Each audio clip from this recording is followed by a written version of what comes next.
말씀은 계속해서 바벨론에 내려질 심판에 대해 말씀하고 있습니다. 33절 말씀을 보시면 이스라엘 자손과 유다 자손이 함께 학대를 받는도다.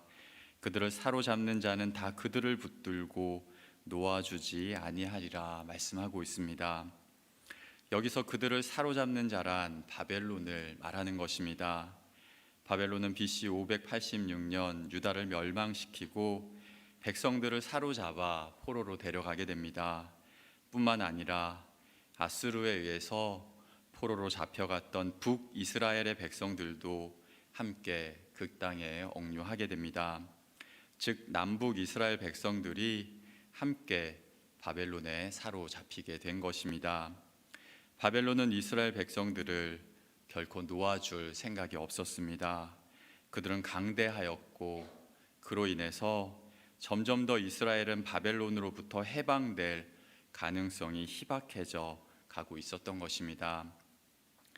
이제 이들이 바벨론에서 해방될 수 있는 것은 스스로는 어렵고 외부의 강력한 세력의 개입이 있어야만 가능한 상황이 된 것입니다. 하지만 바벨론은 당시 주변국 중에서 가장 강력한 힘을 자랑하고 있었기에 이건 역시 가능한 상황은 되지 못하였습니다. 그런데 이러한 상황에서 오늘 말씀은 하나님께서 이스라엘을 구원해 주시겠다 말씀하십니다.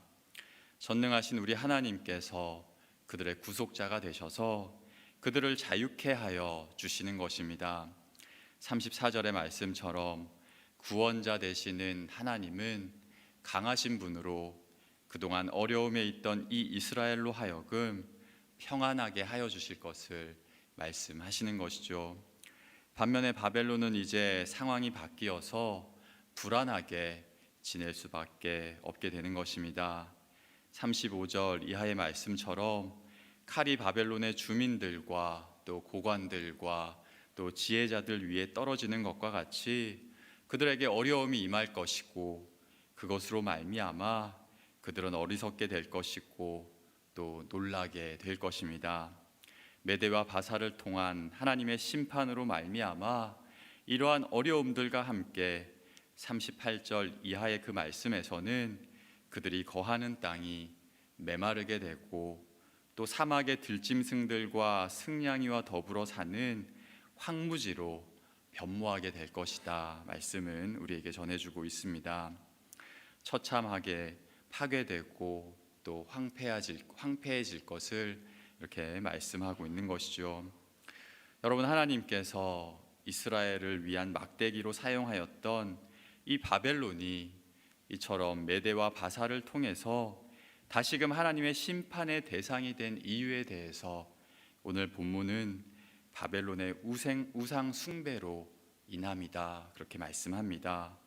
바벨론은 우상 숭배로 말미암아 조각한 신상의 땅이라 일컬음을 당할 정도로 그곳은 우상 숭배의 땅이었습니다.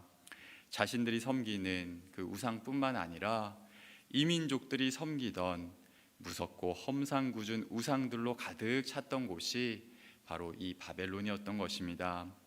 이로 인해 그들은 공의의 하나님의 심판의 대상이 되게 되었습니다. 사랑하는 여러분, 이렇게 하나님은 침묵하시는 것 같지만 선악간의 모든 일을 공의로 심판하십니다. 제국의 번영과 또 그 팽창으로 인해서 영원할 것만 같았던 이 바벨론도 이렇게 하나님의 심판을 받아 멸망의 길로 가게 된 것입니다. 그들은 영화의 시간 동안, 이 번영의 시간 동안 하나님의 손에 들리워진 자신들에 대해서 깨달으며 하나님 앞에서 겸손하기를 힘썼어야 했던 것이죠. 하지만 그들은 하나님보다 다른 신을 섬기기를 힘썼고 또 교만하고 범죄하여 결국은 하나님의 진노를 이렇게 사게 되었던 것입니다.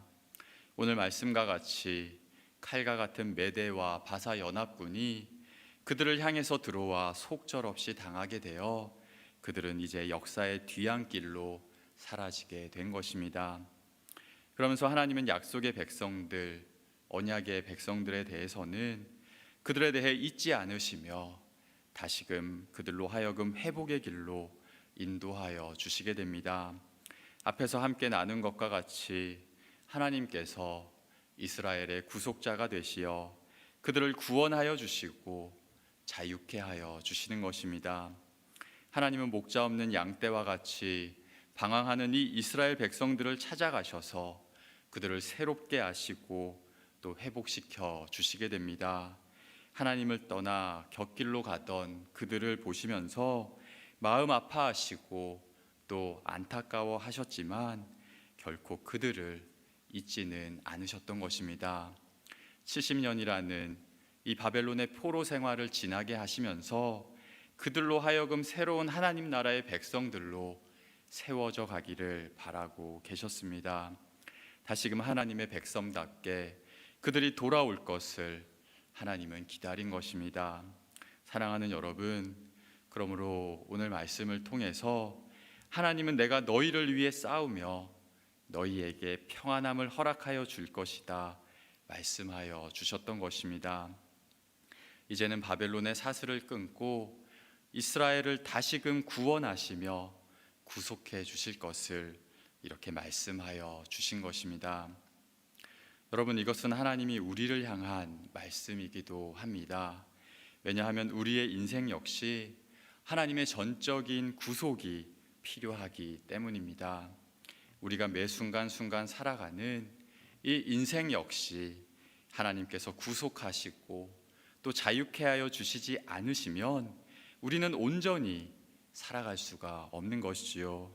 공중의 권세 잡은 자, 사탄의 권세 아래 죄로부터 우리는 자유롭지 못하기 때문입니다. 우리를 어두운 곳으로 몰아넣는 이 악한 세력은 강력하여 그 누구도 스스로 벗어날 수 없는 것이 우리의 안타까운 현실인 것이죠. 하지만 하나님은 이런 우리를 향하여 놀라운 은혜를 허락해 주셨습니다. 예수 그리스도의 십자가의 대속과 또 그 권세로 말미암아 참된 자유를 누리게 하시면서 주 안에서 우리를 의롭게 살게 하여 주시는 것입니다.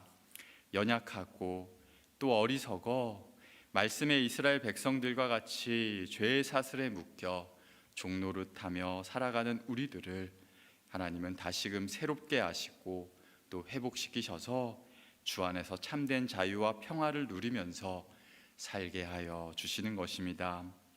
하나님은 이것을 통해서 우리가 우리의 이 처지를 인정하며 하나님 안에서 참된 힘과 도움을 구하며 살아갈 것을 우리에게 가르쳐 주시는 것이죠. 하나님을 의지하며 또 믿음으로 굳게 설 것을 바라고 계시는 것입니다. 사랑하는 성도 여러분, 예레미야서 특별히 오늘 말씀의 이스라엘과 바벨론은 이러한 하나님의 가르침을 온전히 행하지 못한 것입니다.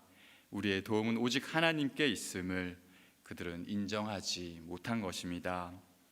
이것을 반면교사 삼으시며 우리를 하나님의 언약 백성 삼아 주시고 또 예수 그리스도의 구속의 은혜를 베푸시어 그 은혜 안에 날마다 살게 하시는 우리 하나님, 또 우리를 새롭게 하시고 또 회복시켜 주시는 우리 하나님의 그 자녀요 백성으로 살아가시며 오늘도 하나님 앞에서 겸손하시며 또 더욱더 온전하고 또 바르게 살아갈 것을 힘쓰시는 주사랑교회 모든 성도들 되시기를 주의 이름으로 간절히 축복합니다. 기도드리겠습니다. 하나님 아버지, 감사드립니다. 오늘도 우리에게 은혜 주시어 새 하루와 한 주를 시작하게 하시니 하나님 감사드립니다. 우리와 함께 하시어 오늘도 하나님의 언약 백성으로 온전히 살아가는 우리 모두가 되게 하여 주시옵소서. 다른 이가 아닌 우리를 사랑하시고 새롭게 하시는 전능하신 우리 하나님만 의지하고 붙들며 살아가는 하나님의 백성들 다 되게 하여 주시옵소서. 진행 중인 행복 모임과 제자 훈련을 주께서 인도하시어 하나님께서 임재하시는 복된 시간들 되게 하여 주시옵소서. 그리하여 주의 사명을 위해 힘써 나아가는 우리 교회 되게 하여 주시옵소서. 주님, 바라옵기는 쌀쌀한 날씨에 우리 성도들 강건하게 지켜 주시옵소서. 항상 건강하게 하시고 지치지 않는 힘과 능력을 허락하여 주시옵소서. 오늘도 몸과 마음의 회복을 구하는 성도들의 기도를 들어주시고 주의 손으로 새롭게 하여 주시옵소서.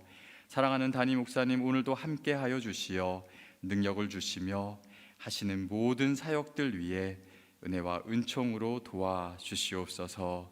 이 모든 말씀 우리를 구원하신 예수 그리스도의 이름으로 기도합니다.